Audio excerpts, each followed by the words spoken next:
On the 7th day of December, 1941, it struck the 11th hour. Every hour after that has been, will be, 0 hour. 48 United States of a free and sovereign America are at war. Every American has his job to do, and the will to do it, and the tools to do it with. Pray God he also has the time. Time, the most vital natural resource of a country at war. Every tick of the clock is time won or lost. Every 60-minute sweep, every 12-hour tour of those relentless hands is turning out carload lots of time for us to use ourselves or to give away to the enemy.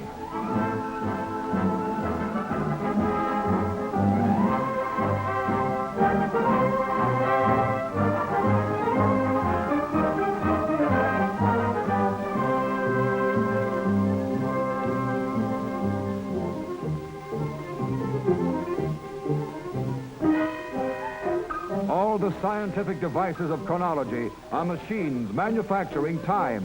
The tool that in our hands means victory. And our hands must be as relentless as the hands of our clocks. They cannot afford to be less.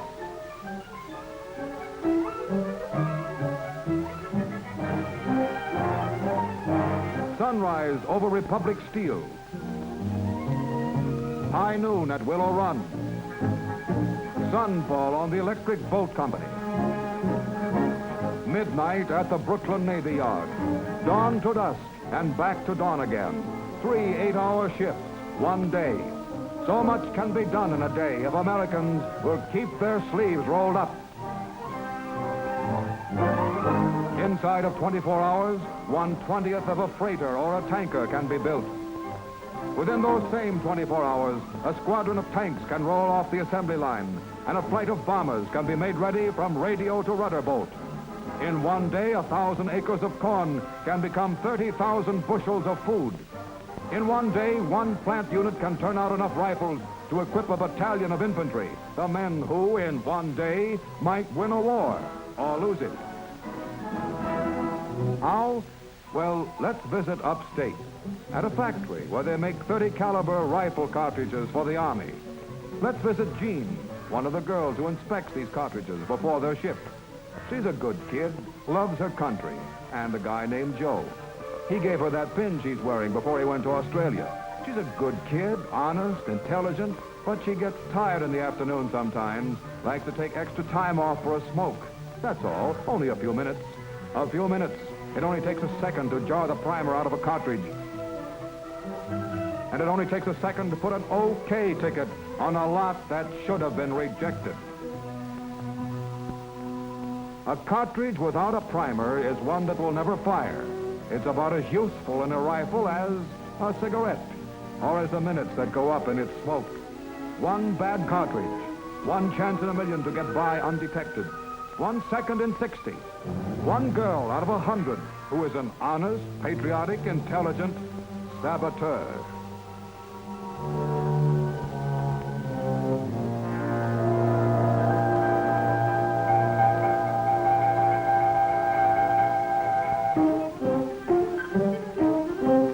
Yes, Jean is intelligent.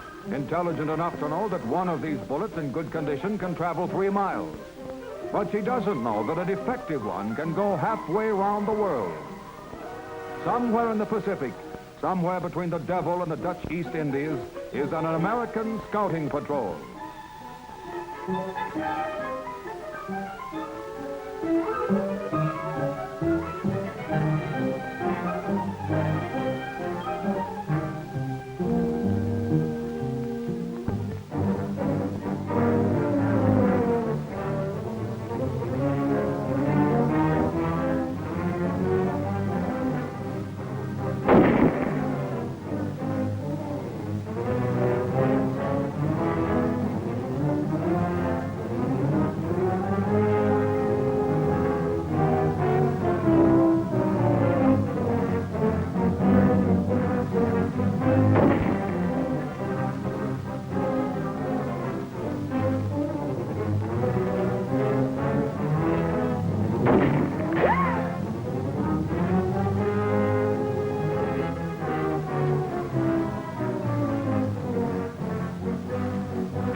Too bad about that cartridge missing fire.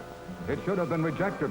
It would have been, too, if a girl named Jean hadn't taken time out to smoke. Now meet J.G., general manager of a large wholesale food house. Makes $12,000 a year. Worn a white collar all his life. That is, except for the cocky one he wore in 1918. Tried to get in this scrap after Pearl Harbor, but they said his son could handle the fighting orders, and he could go on taking food orders. Like this. 50 cases of 14A1.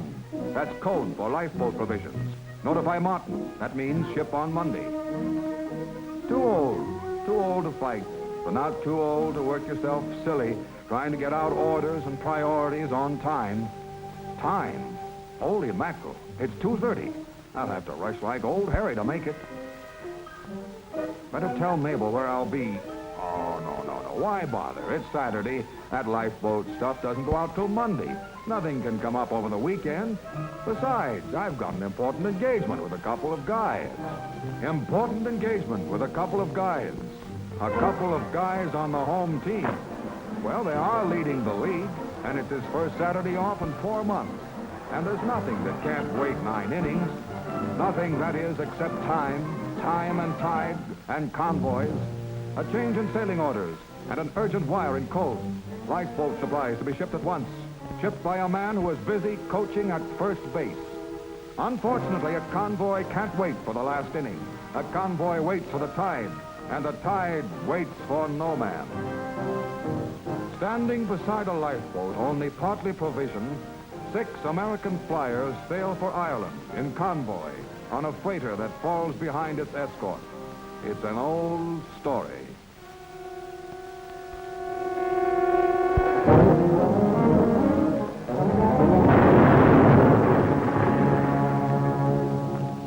Men sailed for Ireland. 2 of them got there. 1 of them out of his mind. The other one dead. 25 days in a boat provisioned for 10 days. The tide rolls in, J.G., and the clock ticks on. And neither one, in peace or war, will wait for 9 innings.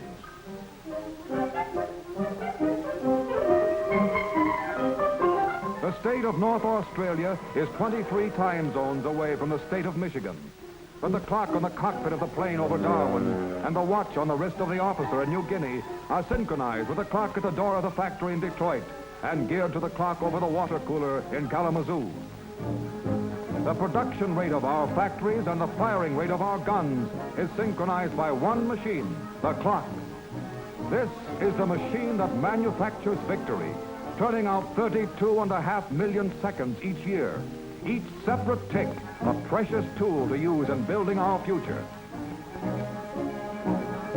And you, these are your tools, your hands, and they must be as relentless as the hands of your clocks. If we are to conquer, they cannot afford to be less.